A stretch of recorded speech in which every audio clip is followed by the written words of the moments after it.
everyone, welcome to my channel. My name is Eva. Thank you so much for clicking to my very first video.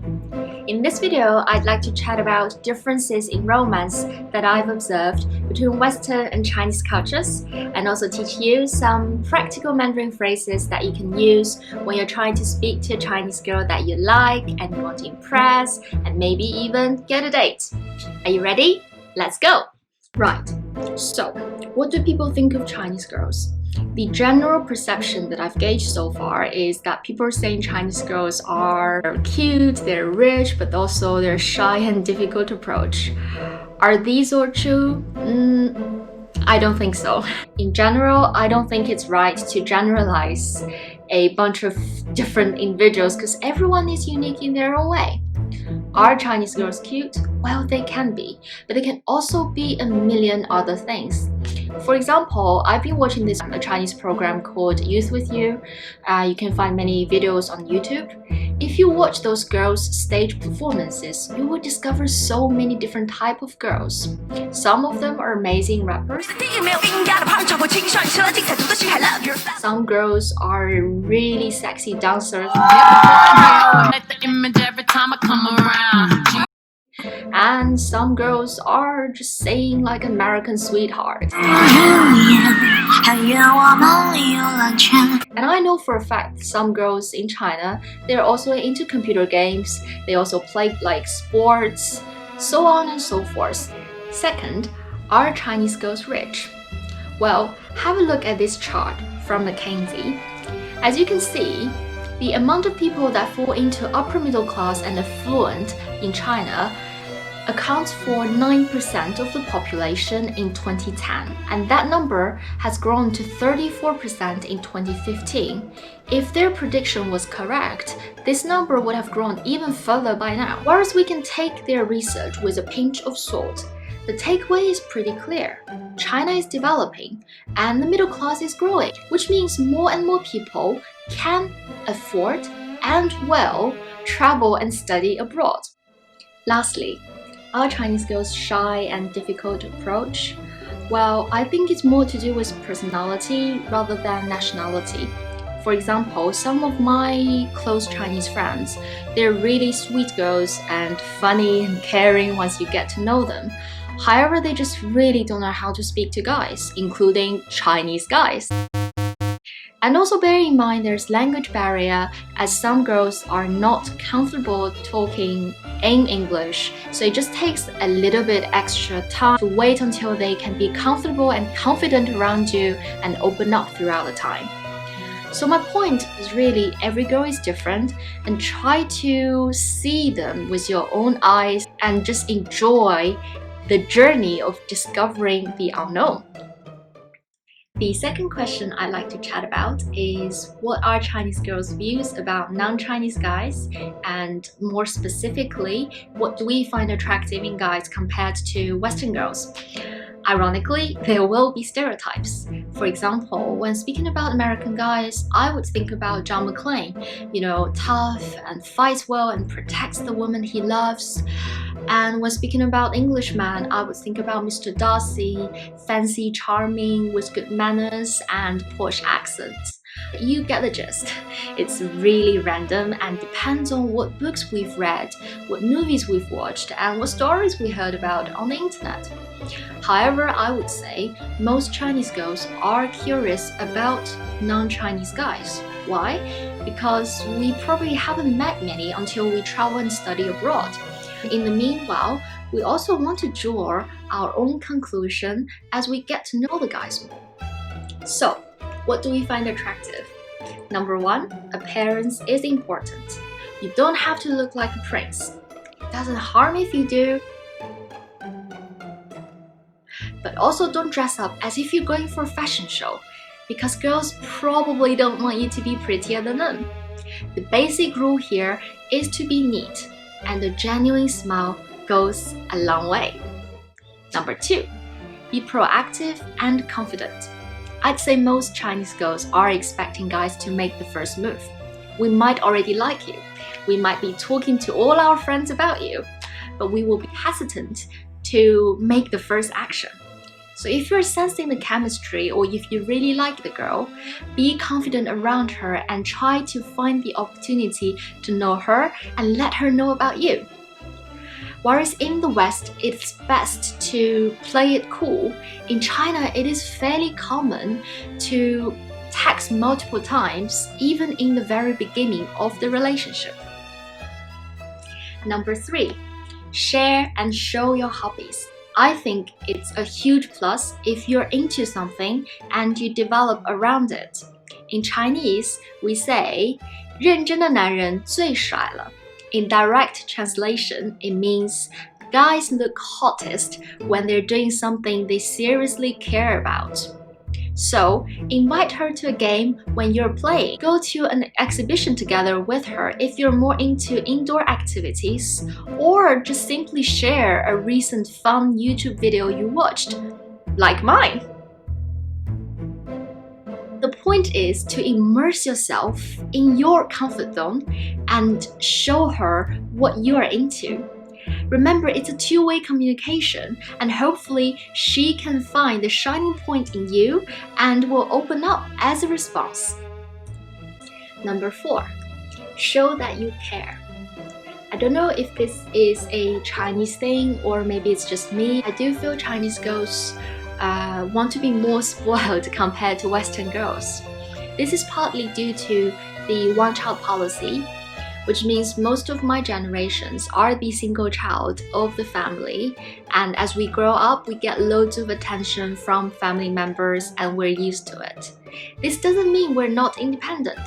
We know how to look after ourselves, but when it comes to relationship, we still want to feel special and are looked after by someone we trust.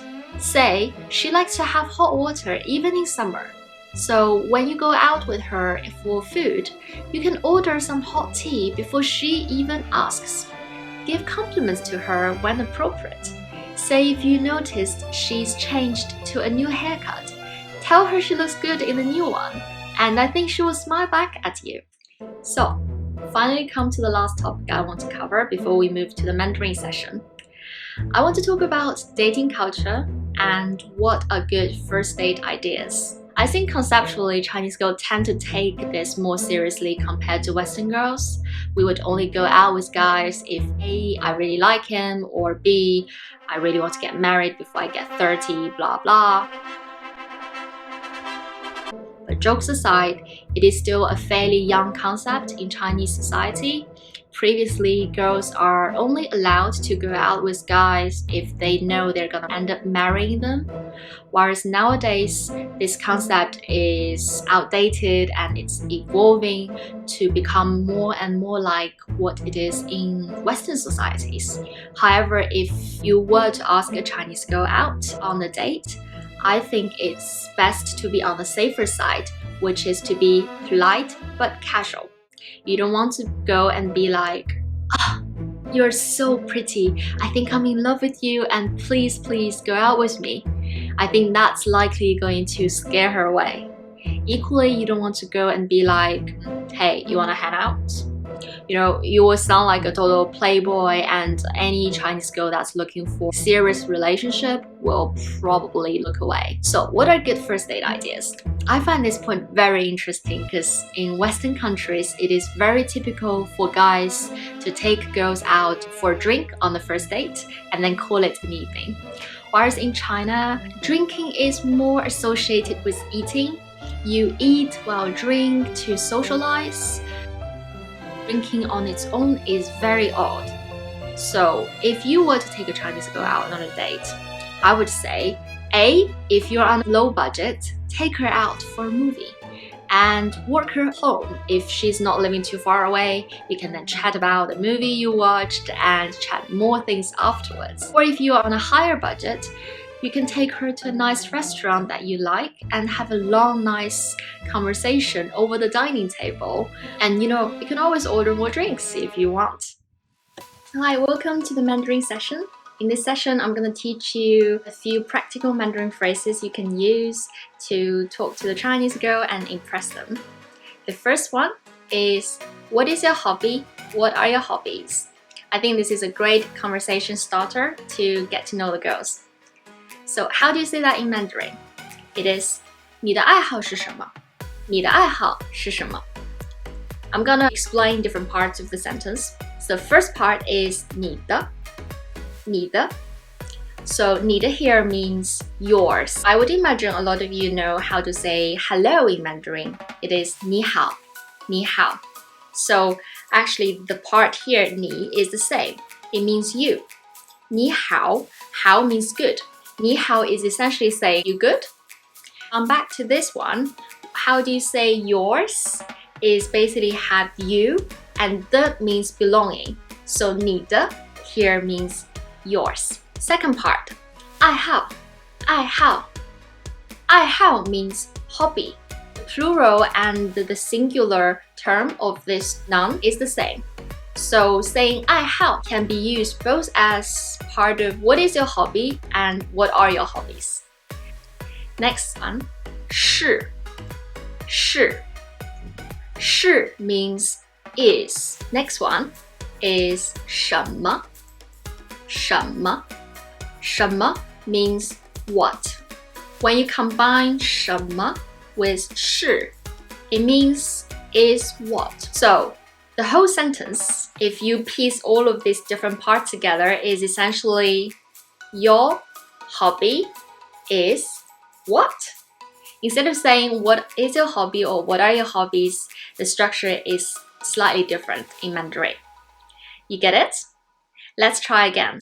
你的爱好是什么? Let's try to do it faster. 你的爱好是什么? Let's move on to the second sentence. So this is essentially a statement you can make to the girl to tell her what you like. The structure of the sentence would be 我的爱好是 XYZ. Do you remember how we say yours is 你的? And how do you say mine is 我的? So you can see the rule here. You keep the 的 instead of saying you become saying me. And me in Mandarin is 我的. And then you can use the same noun we just learned in the first sentence, which is hobby. 爱好. Next one is 是. So now you have the first part of your answer. 我的爱好是. 我的爱好是. Now, I'm gonna teach you a few common hobbies I can think about. First one being traveling. 旅游.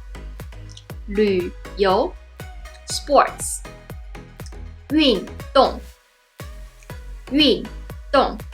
Watching movies. 看电影. 看 here means watch, it's the verb. 电影 means movie. 看电影 together means watch movie.